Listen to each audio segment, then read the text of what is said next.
Referee বাঙ্গির ফোলারে এই বাঙ্গির ফোলার DNA test করলে দেখা যাবে যে ওখানে সিঙ্গাপুরের রক্ত, নাইলে তারা পকেট ভর্তি এটা করে ডলারের নোট দিয়ে দিছে।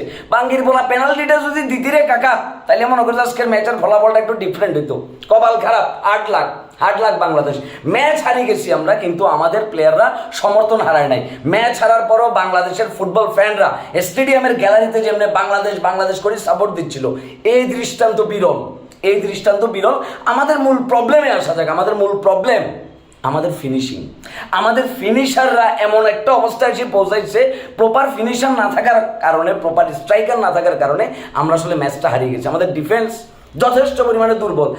মিতুল ভাইয়া তুমি ভালো গোল কিপার, কিন্তু এই যে 2টা গোল ওভার পাকনামের জন্য আমরা খাইছি, তখন আমি বারবার দক্ষিণ এশিয়ার শ্রেষ্ঠ গোলকিপার আনিসুর রহমান জিকুরে মিস করতেছিলাম যে জিকু তুমি থাকলে কি তার জায়গায় এইভাবে ডিসিশনটা কি নিতা এই সিচুয়েশনে। প্রথম গোলটা খাইবার পরে আমাদের বডি ল্যাঙ্গুয়েজ এমন ছিল যে আমরা আসলে হংকংয়ের মাঠে খেলবারে নামছি, অথচ পুরো গ্যালারিতে এক একটা পিঁপড়ে পর্যন্ত বাংলাদেশ বাংলাদেশ বলে চিল্লাইতেছিল। আমাদের প্লেয়ারদের বডি ল্যাঙ্গুয়েজ এতটাই দুর্বল ছিল যে মনে হয় যে তারা খেলতে আসে নাই, তারা অলরেডি 2-3টা গোলে আগায় আসছে, আর ম্যাচটা ইচ্ছা করে কি সিঙ্গাপুরে দিয়ে দিয়েছে যে ভাইয়া খেল। এটা একটা হতাশা। ফাহমিদুল ইসলাম ভাইয়া তোমাকে আমি শ্রদ্ধা করি, আশা করি তোমার সবাই শ্রদ্ধা করে, কিন্তু আজকে তোমার খেলা আমার কাছে যথেষ্ট, তোমার অ্যাপ্রোচ আমার কাছে নেগেটিভ মনে হয়েছে ভাইয়া। মনে হয়েছিল যে তুমি আসলে খেলার জন্য নামো নাই, এবং তুমি সিচুয়েশন অনুযায়ী একদম লাস্ট মোমেন্টে যাই তুমি মোমেন্ট হারাই ফেলছো এবং ঠিকঠাক টাইমে শট নিতে পারতেছো না। তোমার শর্ট টাইমে আজকে একদমই বাজে ছিল, এবং লাস্টে তুমি যে একটা চান্স পাইছিলে আজকে, ও ভাইয়া এটা তো জাস্ট 1 সেকেন্ডের ভিতরে ডিসিশনটা নিতে হইব যে আমার গোলটা করতে হইব। Hamza Chowdhury you are a true leader. Hamza Chowdhury আজকে মাঠের ভিতরে যেমনি করে সবাইরে বুস্ট আপ করতেছিল, সবাই যেমনি করে লিড দিতেছিল, মনে হয়েছিল ভবিষ্যৎ বাংলাদেশ ফুটবলের একমাত্র ট্রু লিডার হবে আমাদের Hamza Chowdhury. Samit Shome you are marvellous, fantastic, you are fabulous. চমৎকার খেলা খেলছো ভাইয়া, চমৎকার, কিন্তু তুমি যে বলগুলা বানাই দিচ্ছো, বলগুলা ফাহমিদুল ঠিকঠাকভাবে রিসিভ করতে পারে নাই, ঠিকঠাকভাবে বলটারে ফিনিশ দিতে পারে নাই, যার কারণে রাকিব নাম্বার 10 ভাইয়া হতাশ হয়েছি, হতাশ। ফাহিম এ রেফারি বাঙ্গির বলা পেনাল্টিটা যদি দিতি রে, তাহলে আজকে কামটা হয়ে গেছিল রে ভাইয়া, কামটা হয়ে গেছিল। 7 ভাইয়া ডিফেন্সে দাঁড়াই তুমি রাইট ব্যাকে কি করতেছো ভাইয়া? ম্যান মার্কিং না করে তুমি কোন দিকে তাকাইছিলা, কাকে দেখতেছিলা ভাইয়া? আর কোচিং স্টাফের কথা কি বলবে? বাঙ্গির ফলারা বাংলাদেশ যখন মোমেন্টামে আসে তখন ওই মোমেন্টাম ব্রেক উল্টা করে দিছে, যে পরিমাণে টাইম ওয়েস্ট করছে। প্রথম দিকে তো সিঙ্গাপুর কি মাইরবার আগে পড়ে যাইতেছে, মাইরবার আগে পড়ে যাইতেছে, তখন তো সিঙ্গাপুর আমাদের টাইম ওয়েস্ট করছে। এরপরে আমাদের টিমের আমাদের কোচিং স্টাফ বাঙ্গির ফলারা বারবার টাইম হচ্ছে ওয়েস্ট করতেছে। কাবরা রে তুই বাঙ্গির ফুট বাংলাদেশ সার ভাইয়া, তোকে দিয়ে হইতো না ভাইয়া। আলামিনরে লাস্টের দিকে যদি এক কানা করে নামাই, যদি একটা ম্যাজিকটা দেখাইতে পারতা, তাহলে হয়তো হয়ে যেত।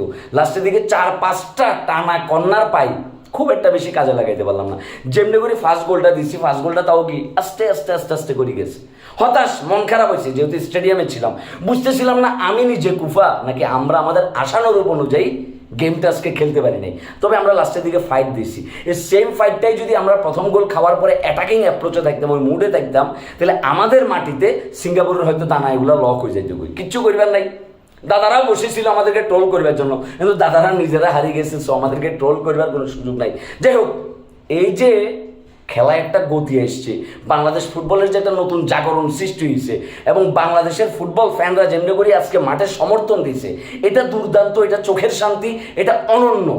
এই দৃষ্টান্ত ঠিকঠাকভাবে রাখার জন্য, এই ইতিহাসকে ধরে নেওয়ার জন্য বাংলাদেশের ফুটবল প্লেয়ারদেরকে আরেকটু পরিশ্রমী হইতে হবে, আরেকটু ডেডিকেটেড হইতে হইব, এবং এন্ড অফ দ্য মোমেন্টটা সে আমাদের ফিনিশিংটা প্রপারলি হইতে হইব। আমাদের প্রপার ফিনিশারের কারণে এবং ডিফেন্স লাইনে একটু দুর্বলতার কারণে আমরা ম্যাচটা আসলে ওখানে হারিয়ে গেছি। কপাল খারাপ, আমাদের গোলকিপার কিছুটা পাকনামি করছে, আর আমাদের প্রপার স্ট্রাইকার যদি থাকতো তাহলে ম্যাচের রেজাল্ট হইতো আজকে ডিফারেন্ট কিছু হইতো। যাই হোক, end of the day, one nation one dream, we love Bangladesh football team. ঠিক আছে, আর আজকের ম্যাচ দেখি অ্যাজ এ ফ্যান হিসেবে মাঠে কিংবা মাঠের বাইরে যারাই খেলা দেখছেন, আপনাদের অনুভূতিটা কেমন ছিল মনে সেটা একটু জানাবেন। আমার অনুভূতি তো আমি জানাই দিলাম, মাঠেই ছিলাম। আর thank you so much save Bangladeshi football community.